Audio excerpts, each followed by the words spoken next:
افشاگری گذشته پربار کامران تفتی، بازیگر و خواننده ایرانی که جدیداً همین چند روز پیش با متین ستوده بازیگر زن ایرانی جشن عروسی خودشون رو در تالاری لوکس برگزار کردند. اینکه کامران تفتی در عقد آریایی خودش گفته تو رو از میان این همه خوبان برگزیدم، منظورش دقیقاً کدوم خوبا بودن و کدوم بازیگران زن و افراد سرشناس سوی زندگی کامران اومد و رفت داشتن که باعث سوژه خنده دوستان داماد شده بوده و پشت پرده های از رابطه پرچالش این زوج سینمایی که قطعاً مورد توجه شما عزیزان قرار خواهد گرفت. و در انتهای ویدیو بهتون میگم که چی شده که کامران تفتی با این همه شر و شیطونی حالا دست از دلبری برداشته و میخواد خودشو یک مرد متعهد نشون بده. اصل داستان چیه؟ سلام عزیزان، بعد از روزها صدای من رو از کانال دنیای حواشی میشنوید. اگر عاشق این سبک ویدیو با محتوای افشاگری از پشت پرده ها هستید، پیشنهاد میکنم این ویدیو جذاب رو از دست ندید و اگر علاقه من نیستید بی خود اینترنت خودتون رو حروم نکنید که باز بیاین کامنت بزنید. زندگی هر کس به خودش مربوطه. اما بریم سراغ این داماد خوشتیپ و خوش صدا که جدیداً فیلم و عکس‌های عروسیش با متین ستوده تمام صفحات مجازی رو در نوردیده. کامران تفتی متولد 19 فروردین 58 و ازدواجش با متین ستوده بازیگر هم ازدواج دومش بوده که البته ازدواج اولش رو خودش به حساب نیاورده و به خاطر همینه که در ویدئویی که از مدیریت تالار و تشریفات مجلس عروسی خودش تشکر میکرد هم عنوان کرده این اولین باری هستش که همچین مجلسی رو برای خودم میگیرم. شاید هم منظور کامران تفتی از اولین مجلس جشن عروسیش بوده باشه، چون به هر حال او قبل از متین ستوده ازدواجی داشته که البته کوتاه مدت بوده با این چهره. کامران برادری به نام کیوان داره و پدر کامران اردشیر تفتی هم جزو بازیگران قدیمی سینمای ایرانه. حتی این پدر و پسر در نقش پدر و پسری خلافکار رو در سریال خواب و بیدار با هم بازی کردن به کارگردانی مهدی فخیمزاده و بعد از اون بود که کامران در فیلم دیگه به کارگردانی فخیمزاده دوباره به ایفای نقش پرداخت. البته اولین سریالی که این بازیگر توش بازی کرده در سن 18 سالگی بوده، در سریال ولایت عشق. از دیگه فیلم ها و سریال های کامران هم میشه به پوست شیر، اسید پاش، این زن حقش رو میخواهد، سریال میکائیل، سریال بچه مهندس، برادر جان، هفته معکوس و غیره اشاره کرد که البته در چندین تئاتر هم بازی کرده و اصلا یکی از عشقهای آتشین کامران هم یکی از همبازیاش در یکی از تئاترهاش بوده که اونو هم در ادامه بهتون خواهم گفت. اونایی که کامران تفتی رو از نزدیک میشناسن متفق القول معتقدن این بازیگر تخصصش مخ زدن دختران خوشبر روه و به قول یکی از دوستان صمیمیش کامران به مگس ماده هم رحم نمیکنه.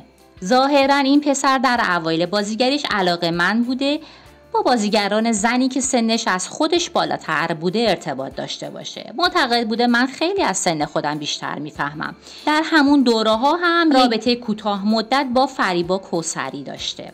به قدری این کامران خوش اشتها بوده که اصلا نمیتونسته همزمان فقط با یه نفر تو رابطه باشه. عملا با هر زنی که هم بازی میشده در هر فیلم و سریالی از همون ابتدای فیلم برداری عزمشو جزم میکرده تا بتونه مخ اون بازیگر رو بزنه و به هدفش برسه. حالا چه خصوصیت اخلاقی در متین ستوده وجود داشته که تونسته اینقدر اعمال نفوذ بکنه که آقا تمام فالوینگای خودشو پاک کنه و فقط در حال حاضر همسرش تنها فالوینگش باشه؟ اینو بهتون در ادامه خواهم گفت، اما لازمه اینجا یه بیوگرافی کلی از متین ستوده بهتون بگم. این بازیگر زن متولد 22 اردیبهشت 64. اون دانشجوی انصرافی رشته مدیریت بازرگانیه. با بازی در سریال لیسانسه ها در 31 سالگی به شهرت رسید. متین اصالتی خرم‌آبادی داره و به واسطه پدرش حسین ستوده که کارمند بازنشسته صدا سیما هست بازیگر شده. اولین تجربه بازیگریش رو هم در 7 سالگی داشته در سریال بازنشستگی. بعدش که کمی بزرگتر شد به کلاسای بازیگری امین تارخ رفت تا از سن 24 سالگی به صورت حرفه‌ای بازیگریش رو ادامه بده.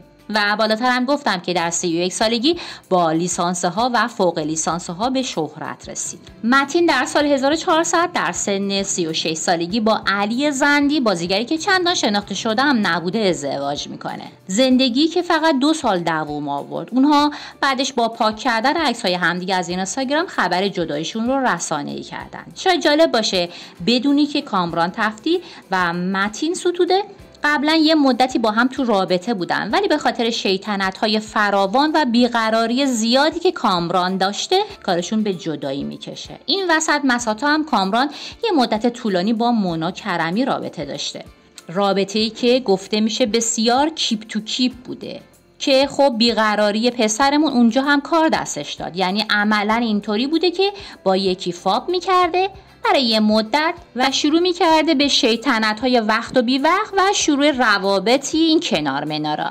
اگر طرف باهوش بوده میفهمیده و اگر نمیبخشیده رابطهشون تموم میشده و کامران هم بعدش میرفته سراغ اونایی که تو آب نمک خوابونده بوده. حالا شاید براتون جالب باشه پایه اکثر مهمونیایی که شیرین مقدم آخر هفته ها و یا برای مهمونیای مختلف مثل تولد خودش، حجت اشرفزاده و یا ولنتاین میگرفته کامران تفتی بوده. یعنی میرفته که بتونه مخ چند تا دختر رو بزنه و بذاره تو آب نمک.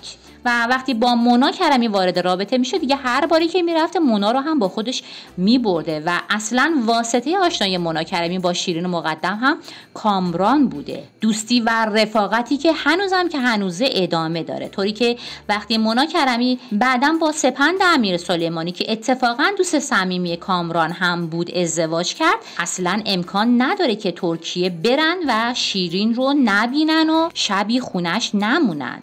حتی عشق شیرین جان مجید مجیدی هم مونا کرمی رو در اینستاگرام فالو کرده. حالا چرا زن و شوهری رفتن و مجیدی به جای سپند فقط مونا رو فالو کرده؟ شاید یکم عجیب باشه، شاید هم نباشه، ولی در هر صورت خیانت کامران به مونا باعث شد مسیر زندگی این دوتا کاملا از همدیگه جدا بشه. این دوتا همزمانی که با هم ریل بودن در تئاتری به نام گل به خودی در سال 402 با هم همبازی هم بودن. بعدش که کامران به مونا خیانت کرد، مونا ازش جدا شد و با سپند ازدواج کرد. بعد اون دوباره کامران و متین به هم برمیگردن و این بار دیگه رابطهشون طوری پیش میره که متین هی خیانت میده و چشم‌پوشی میکرده، هی فرصت میداده تا کامران اصلاح بشه. اینکه این کارش درسته یا نه قطعا در آینده معلوم میشه و شاید به خاطر همینه که کامران دیگه کم میاره. لابد با خودش میگه این که تافی خالدون منو میشناسه،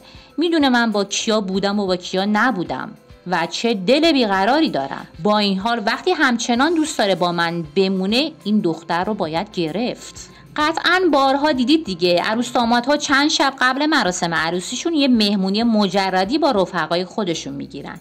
کامران تفتی هم آخرین خیانت خودش رو با دوست صمیمی متین انجام داد و دیگه آب پاکی رو ریخ رو دست و صورتش و همه فالوینگای خودش رو پاک کرد. اما داستانش خیلی دارکه، شاید در عین حال که خنده داره ممکنه تلخ هم باشه. گوش کنید.